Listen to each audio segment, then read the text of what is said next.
우리 서로 바라보면서 이렇게 인사 한번 나눴으면 좋겠습니다. 주님의 이름으로 환영합니다.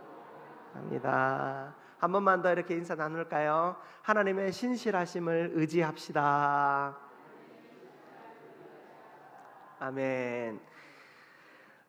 오늘 우리는 로마서 이제 요즘에 우리가 새벽 기도회 때 로마서 말씀을 살펴보고 있거든요.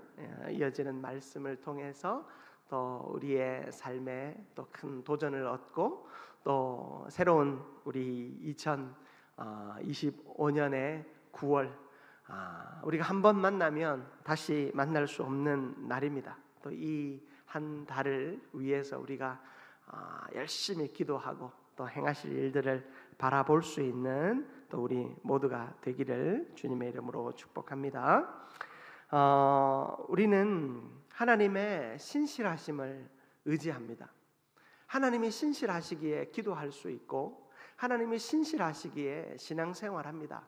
또 하나님이 신실하시기에 우리는 우리의 인생을 하나님께 맡겨드립니다. 영국의 유명한 목회자 찰스 스펄전 목사님은 설교 가운데 이런 이야기를 하신 적이 있습니다. 사람은 변덕스럽습니다. 그러나 하나님은 한 번도 변덕을 부린 적이 없습니다. 하나님은 약속하신 것을 반드시 이루십니다. 그가 설교를 통해 한 이 고백은 오늘날 우리에게도 분명한 울림을 줍니다. 여러분, 사람은 변덕스럽습니다. 그러나 하나님은 한 번도 우리 인생 가운데 변덕을 부리신 적이 없습니다. 우리를 향하여 계획하시고 또 뜻하신 바를 우리의 삶을 통하여 이루시는 신실한 분이십니다. 사람과 사람의 관계는 약속을 많이 하지만 그 약속을 참으로 쉽게 깨뜨립니다. 우리가 약속을 인사치레로 하는 경우가 참 많습니다. 뭐 밥 한 끼 하자, 한번 보자. 여러분, 우리가 밥 한 끼 하고 한번 보는 것이 상대방에게는 아주 중요한 일일 수 있습니다. 외로움과 또 어떤 어려움에 처해 있는 이들에게 밥 한 끼 한번 하자, 한번 얼굴 한번 보자 하는 그 말이 위로가 되고 실제로 함께 밥을 먹으며 함께 그 마음을 나눌 때 어쩌면 인생의 그 나락 그 끝에 있는 그 사람에게 엄청난 위로가 되고 살 소망이 되기도 합니다. 사람은 약속하지만 그 약속을 지키기가 참 어렵습니다. 때로는 뭐 그런 약속뿐만 아니라 어떤 계약 관계라든지 또 신뢰를 기반으로 했던 그 약속들이 깨어짐으로 그 신뢰가 송두리째 흔들리는 경험도 하기도 합니다. 그러나 하나님은 언제나 신실하시고 말씀을 결코 거두지 아니하시는 분이시죠. 하나님은 말씀하신 바를 결코 변개하지 않으신 분이십니다. 바울은 오늘 본문을 통해서 우리의 불신앙과 죄악에도 불구하고 하나님의 신실하심은 결코 무너지지 않음을 말씀해 주고 있습니다. 오늘 말씀을 통해 그 하나님의 신실하심을 깊이 경험할 수 있는 우리 모두가 되기를 주님의 이름으로 축복합니다. 첫 번째로 우리가 살펴볼 것은 하나님의 말씀은 사람의 불성실함에도 불구하고 언제나 성실하시다라는 것입니다. 여러분의 하나님의 말씀은 성실하시고 신실하십니다.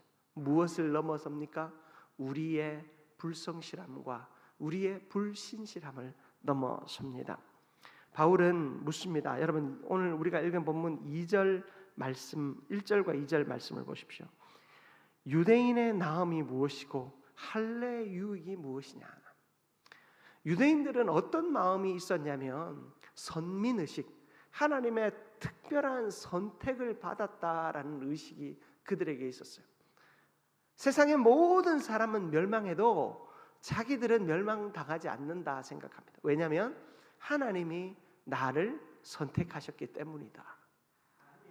여러분, 하나님이 우리를 선택하셨다고 믿는다면 그 선택에 걸맞는 삶을 살아야 하지 않겠습니까? 여러분, 대통령이 오래 세워졌잖아요. 그 대통령이 세워졌으면 국민이 자신을 선택했다라는 책임감을 가지고 국민의 뜻에 합당한 정치해야 되잖아요. 우리가 누군가를 투표해서 세웠어요. 어린 시절에 반장 해보신 분 계십니까? 요즘 반장이 아니고 회장이라고 하더라고요.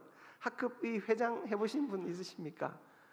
친구들이 인기에 의해서 세워졌든 나의 성실함을 따라 세웠든 한번 세워졌다면 그 세움에 걸맞는 합당한 성실함이 그 반장에게 회장에게 있어야 되지 않겠습니까? 하물며 하나님이 그 백성, 그 민족을 세우셨다면 그 백성과 민족은 세우신 하나님의 뜻에 합당한 삶을 살아내야죠. 흉내라도 내야 되는 거예요. 그런데 이 유대인들은 하나님이 우리를 선택하셨다라고 하는 그 마음의 확신만 있을 뿐 선택하신 하나님의 뜻이 무엇인지 살펴보지 않는 거예요. 헤아려 보지 않는 거예요. 하나님이 어떤 마음으로 우리를 부르셨고 하나님이 어떤 뜻으로 우리를 이 땅 가운데 세우셨는지 너희들은 나의 백성이다, 나의 민족이다, 나의 자녀다 라고 말씀하신 그 하나님의 뜻이 무엇인지 헤아려 보지 않는 거예요. 그러니 그들에게 바울이 묻습니다. 유대인의 나음이 무엇이냐? 유대인이 뭐가 낫다는 얘기냐? 하나님께 부름받았다라고 하는데 너희들이 부름받은 다른 사람들과 비교해서 뭐가 낫느냐? 할례는 뭡니까? 유대인이 하나님의 부름을 받았다라는 외적인 증거였어요. 육체적인 증거였어요. 유대인들은 그 할례 받았다라는 것을 가지고 우리는 하나님이 우리의 인생에 도장을 찍어주셨다, 하나님의 백성으로 도장을 찍어주셨다 말합니다. 그 외적인 증거, 쉽게 말해서 이 계약서가 무슨 소용이 있느냐 말하고 있습니다. 사랑하는 성도 여러분, 하나님은요 우리의 삶에 약속을 주십니다. 그러나 그 약속은 하나님의 신실하심과 우리의 성실함 속에서 이루어지는 거예요. 여러분 2절 말씀을 보십시오. 범사에 많으니 우선은 그들이 하나님의 말씀을 맡았습니다.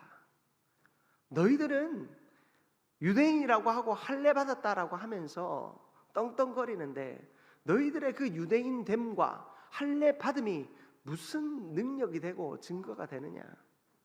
그렇게 책망해놓고 바울이 그 속에서 증거를 하나 찾는데 어떤 증거가 있냐면 말씀을 받았다라는 거예요.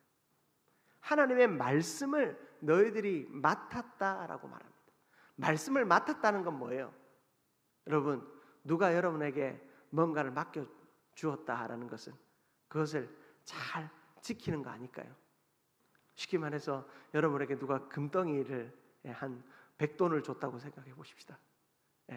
100돈의 금을 주면 여러분들이 그거 아무 때나 선반 위에 올려놓고 방치할까요?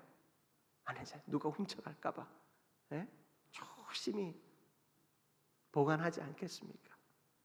말씀을 맡았다라고 하는 것은 그 맡겨준 사람의 신실함 속에서 그 맡은 것을 내가 잘 보존하고 지키는 것이 중요합니다. 말씀은 단순히 금덩어리가 아니죠. 말씀은 우리의 삶을 통하여 실천해야 할 것들입니다. 하나님이 우리에게 말씀을 맡겨주셨다라고 하는 것은 말씀을 실천하는 그 신실함이, 그 성실함이 우리 가운데 있어야 한다라는 것입니다. 디모데후서 2장 13절 말씀인데요. 우리 화면을 통해서 우리 같이 한번 합독해 보도록 하겠습니다. 디모데후서 2장 13절입니다. 우리는 미쁨이 없을지라도 주는 항상 미쁘시니 자기를 부인하실 수 없으시니라. 아멘. 우리는 미쁨이 없을지라도 주는 항상 미쁘시니 자기를 부인하실 수 없으시리라. 자, 여러분 이 미쁨이라고 하는 이 단어는요 3절, 오늘 우리가 읽은 본문 3절에도 등장하는데 이 디모데후서 2장 13절에 이 미쁨이라고 번역된 두 단어는 앞에 쓰인 단어와 뒤에 쓰인 단어가 약간 다릅니다. 우리는 미쁨이 없을지라도 이 미쁨과 이 또 항상 미쁘시니 하나님의 미쁨, 우리의 미쁨과 하나님의 미쁨은 믿음이라고 하는 것을 뜻하는데요. 이 두 단어 사이에 약간의 차이가 있는데 이 우리의 믿음이라고 하는 것은 우리의 행위적 성실이 기초되어 있는 믿음이에요. 무슨 얘기냐면 하나님을 향한 믿음이 있는데 그 믿음 가운데 우리가 성실히 믿음의 삶을 살아내므로 그 믿음을 표현하는 거예요. 여러분, 우리가 믿음이 있다라고 하면 그 믿음에는 삶이 존재되는 거죠. 그 삶은 간혹 가다가 내가 병에 걸렸을 때 하나님 앞에 간절히 기도하고 하나님을 바라보고 병이 낫고 나면 언제 그랬냐는 듯이 하나님을 잃어버리는 그런 믿음이 아니라 내가 힘들고 어려울 때도 기쁘고 행복할 때도 하나님의 말씀대로 살아가고자 하는 그 성실함이 기초된 믿음, 그 성실함이 있는 믿음, 이것이 믿음이에요.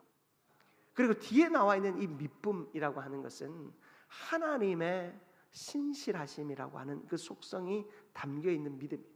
하나님이 우리를 향해서 믿음을 표현해내세요. 어떤 믿음이죠? 내가 너를 사랑한다 하셨으면 그 사랑이 반드시 이루어지는 믿음이죠. 하나님이 우리를 향해서 말씀하신 바가 반드시 이루어지는 것, 그것을 성경에서는 신실하심이라고 그래요. 하나님의 신실하심이라고 그래요. 하나님은 우리를 향해 약속하셨으면 그 약속을 반드시 이루십니다. 여러분, 우리는요, 우리의 성실은 극히 제한적입니다. 아무리 날고 기는 사람이라도 어떤 위기 상황에 맞닥뜨렸을 때 흔들려요. 그러나 하나님은요, 흔들리지 않습니다. 우리의 성실은 흔들릴 수 있지만 하나님의 신실은 흔들리지 않습니다. 사랑하는 성도 여러분, 우리는 믿음이 없을지라도 주는 항상 믿으시니 자기를 부인하실 수 없으시리라. 하나님이 신실하시기에 하나님 스스로를 부인할 수 없어요. 하나님이 예를 들어 나는 성실한 사람이 아니야, 나는 약속하면 잘 어겨, 하나님이 말씀하시지만 그 말씀하셨다고 치십시다. 그런데 그 하나님의 말씀이 그러할지라도 하나님의 행동을 통해서, 하나님의 그 일하심을 통해서 그 하나님의 신실하지 않음이 드러날 수 없다라는 거예요. 그저 하나님이 우리를 향해 어떤 말씀을 하시더라도 하나님은 그 말씀 속에서 하나님의 약속을 이루시는 분이세요. 성경에 보면 하나님이 화가 나서 심판을 선언하고 하나님께서 분노하시는 장면들이 나옵니다. 내가 너희들을 불사르겠다, 내가 너희들을 심판하겠다 말씀하십니다. 그러나 그 하나님의 신실하심은 우리를 사랑하시는 그 마음 가운데 있는 거예요. 우리가 화가 나서 자녀들에게 악담을 했다고 치십시다. 그게 진짜 그렇게 되기를 원해서 하셨습니까? 아니잖아요. 부모의 실수와 부모의 실패들 속에서도 언제나 부모는 자식을 사랑합니다. 하나님이 그러하시다라는 거예요. 하나님은 우리를 향해서 어떤 모습으로 나타나시더라도 하나님의 신실하심이 언제나 우리를 붙들고 있다라는 것입니다. 그래서 하나님 자신이 부인될 수 없다라는 거예요. 사랑하는 성도 여러분, 하나님은 이러하신 분이십니다. 우리가 9월 한 달 붙들어야 할 하나님이 어떠한 분이십니까? 신실하신 하나님인 거예요. 나의 기도의 자리에서, 나의 섬김의 자리에서, 내가 세상에서 일하는 자리에서, 내가 공부하는 자리에서 하나님이 어떤 모습으로 비춰지더라도 때로는 하나님이 과연 살아계신가 의심이 들 때도 있습니다. 하나님이 살아계시다면 절대 이러실 수 없지, 마음에 화가 치미는 일들이 일어날 수도 있습니다. 그러나 우리가 붙들어야 할 것은 무엇입니까? 하나님의 신실하심입니다. 하나님이 성경을 통해서 우리가 살펴보았지요. 하나님이 어떠한 심판을 선언하시고 어떠한 멸망을 선언하셨어도 그 끝에 하나님의 사랑이 가득했습니다. 하나님은 회개하고 돌아오는 자를 안아주기를 원하십니다. 하나님이 엄히 말씀하시고 매를 들어서 하나님의 사랑하는 백성들을 치실 때에도 하나님은 너희들이 빨리 나에게 돌아오라. 내가 너희들을 안아주기를 원한다. 내가 너희를 품어주기 원한다. 내가 너희들의 소원을 이루어주기를 원한다. 하나님의 약속은 변함이 없습니다. 여러분, 하나님의 약속이 가장 위대하고 신실하게 이루어진 사람의 삶을 꼽자면 저는 아브라함의 인생을 꼽고 싶어요. 아무것도 모르는 그에게 하나님은 뜬금없이 나타나셔서 네 민족이, 네가 이룰 민족이 저 바다의 모래알처럼 많게 하겠다 말씀하십니다. 아브라함은 당장 어떤 상황입니까? 자식도 없는 상황이에요.